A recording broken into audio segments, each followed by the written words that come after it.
In today's video, I'm going to teach you how to create a Dropbox account in just about 5 minutes.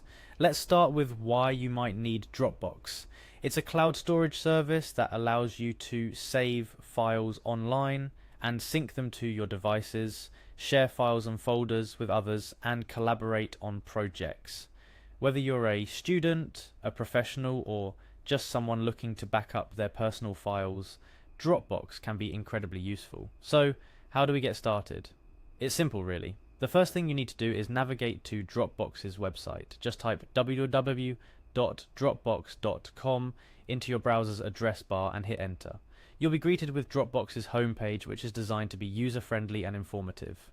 On the homepage, look for the Sign Up button. It's typically located in the upper right corner of the page. Clicking this will direct you to the Sign Up page where you'll begin the process of creating your new account. Now, Dropbox offers several ways to sign up, but for the sake of simplicity and efficiency, we recommend choosing Continue with Google.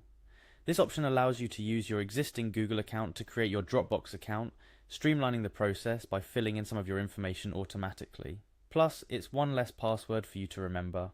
Now let's discuss choosing this method.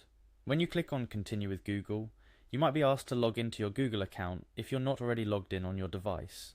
If you have multiple Google accounts, make sure you choose the one you want to be associated with your Dropbox account.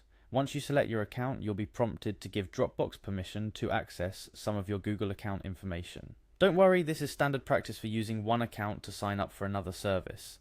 After you've granted permission, you're essentially done. Dropbox will set up your account using your Google information.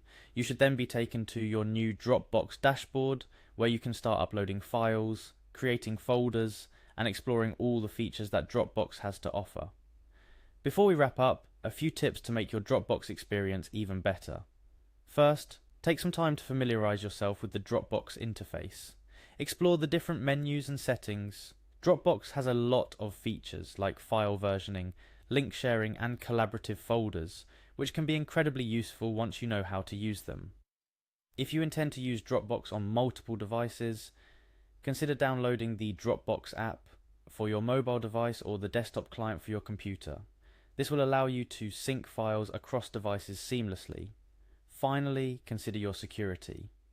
While choosing to sign up with Google makes the process easier, you still might want to enable two-factor authentication for your Dropbox account for an extra layer of security. It's an easy step that can significantly enhance the safety of your files online. That's it. You now have a fully functional Dropbox account created in a matter of minutes, and you're ready to start taking advantage of the cloud. Remember, whether it's for work, school, or just storing your personal files, Dropbox can be an incredibly powerful tool when used effectively. Spend some time getting to know it, and you'll soon wonder how you managed without it. Thanks for watching this tutorial. I hope it helped you set up your new Dropbox account smoothly, and that you now feel more confident navigating its features. Don't forget to like, share, and subscribe for more helpful guides like this one. Happy storing!